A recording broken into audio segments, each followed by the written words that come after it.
بسم اللہ الرحمن الرحیم۔ آج کی ویڈیو میں ہم بستری سے متعلق کچھ باتیں آپ کے سامنے پیش کریں گے۔ محترم بھائیو، حضرت جابر بن عبداللہ رضی اللہ عنہما سے روایت ہے، انہوں نے فرمایا، یہودی کہا کرتے تھے کہ جو کوئی پچھلی طرف سے ہو کر عورت سے اگلی جگہ میں مباشرت کرتا ہے اس کا بیٹا بینگا پیدا ہوتا ہے۔ تو اللہ تعالیٰ نے آیت نازل فرمائی جس کا ترجمہ یہ ہے، تمہاری بیویاں تمہاری کھیتیاں ہیں، اپنی کھیتیوں میں جس طرح چاہو آؤ۔ محترم بھائیو، ہم بستری جمعے والے دن کیوں نہیں کرنی چاہیے؟ ہم بستری جمعرات کو کیوں ضروری ہے؟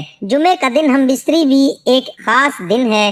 ہم بستری جمعے کے دن کرنے کے فائدے اس ویڈیو میں آپ کے سامنے پیش کریں گے۔ حضرت علی رضی اللہ تعالی عنہ نے فرمایا، ہر دن ایک سا ہوتا ہے مگر جمعے کا جو دن ہے وہ جمعرات سے بھی زیادہ تر افضل ہے۔ حضرت عائشہ صدیقہ رضی اللہ تعالی عنہا نے عرض کیا، یا رسول اللہ صلی اللہ علیہ وآلہ وسلم، عورتوں کو بہت سا ثواب مل گیا ہے، مردوں کے بارے میں بھی ارشاد فرمائیے۔ یہ سن کر نبی پاک صلی اللہ علیہ وآلہ وسلم مسکرائے اور فرمایا، مرد عورت کا ہاتھ پکڑ کر مانوس کرتا ہے تو اس کے لیے ایک نیکی لکھی جاتی ہے۔ جو مرد پیار سے اپنی بیوی کے گلے میں ہاتھ ڈالتا ہے تو اس کے ہاتھ لگانے میں 10 نیکیاں لکھی جاتی ہیں۔ جب وہ اپنی بیوی سے مباشرت کرتا ہے تو دنیا مافیا سے افضل ہوتا ہے۔ جب غسل کرتا ہے تو بدن کے جس بال پر سے پانی گزرتا ہے اس کے لیے ہر بال کے بدلے میں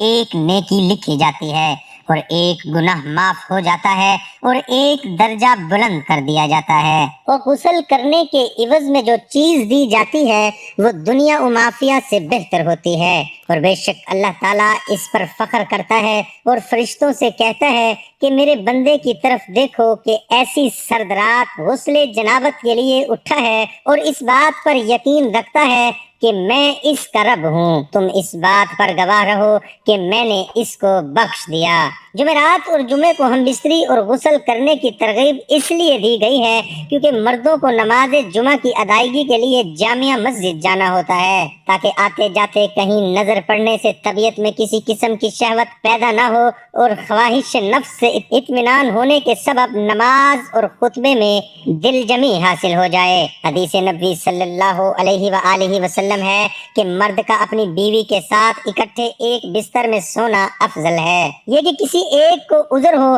اس لیے کہ مقصد ہم بستری کرنا نہیں بلکہ مقصد بیوی کے دل کو خوش کرنا ہے۔ بیوی کے دل کو خوش کرنے کے لیے ایام کے دنوں میں بھی اس کے قریب ہو جانا گویا انبیاء علیہم السلام کی سنت ہے۔ بیوی سے ہم بستری یعنی جماع کے لیے دن کی نسبت رات کا وقت زیادہ اچھا ہے، اور اسلامی مہینوں کے پہلے 15ویں اور آخری رات کے علاوہ بقیہ راتوں میں ہم بستری کرنا چاہے، کیونکہ روایات سے معلوم ہوتا ہے کہ ان راتوں میں شیاطین زمین پر زیادہ پھیلتے ہیں۔ اور ہفتے کے اعتبار سے جمعے کی شب میں بعض فقہا نے جمع یعنی ہم بستری کو مستحب لکھا ہے، اور شب میں بھی شروع حصے کی بنسبت شب کا آخری حصہ زیادہ مناسب ہے کہ رات کے حصوں میں سو لیا جائے تاکہ دن بھر کی تھکن سے راحت ملے اور مکمل سکون حاصل ہو۔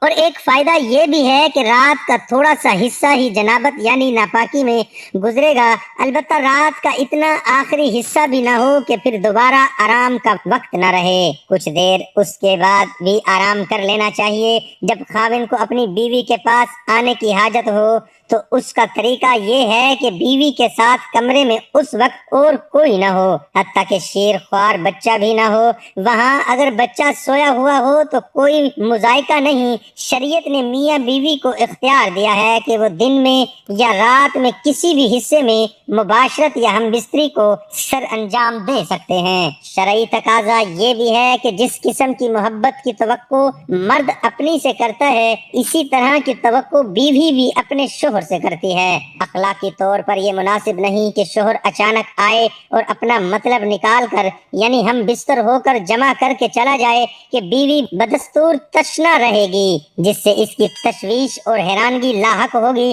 لیکن اگر اس ازواجی ملاپ کو بخوبی سر انجام دیا جائے تو بیوی کے لیے بھی یہ مرحلہ آسان ہوگا۔ خاوند کو چاہیے جب وہ اپنی ضرورت پوری کر لے تو بیوی کے پاس سے فوراً نہ ہٹے، کیونکہ اس سے بھی بیوی کی تشویش لاحق ہوتی ہوتی ہے بلکہ مرد اس کے بعد بیوی کے ساتھ تا دیر موجود رہے، تاحال کہ یقین ہو جائے کہ بیوی کی حاجت بھی پوری ہو چکی ہے اور مرد کا بھی ساتھ موجود ہے۔ حضرت ابو ہریرہ رضی اللہ عنہما سے روایت ہے کہ رسول اللہ صلی اللہ علیہ وآلہ وسلم نے فرمایا، جس نے حیض والی عورت سے مباشرت صحبت کی یا عورت کی دبر میں مباشرت صحبت کی یا کسی کاہن کے پاس گیا اور اس سے غیبی معلومات کے بارے میں کچھ پوچھا اور اس کی کہی ہوئی بات کو سچ مان لیا تو اس نے محمد صلی اللہ علیہ وآلہ وسلم پر نازل کی جانے والی چیز کے ساتھ کفر کیا۔ حضرت عبداللہ بن عباس رضی اللہ عنہما سے روایت ہے کہ انہوں نے فرمایا، جب کوئی شخص حیض کی حالت میں بیوی سے مباشرت صحبت کر لیتا ہے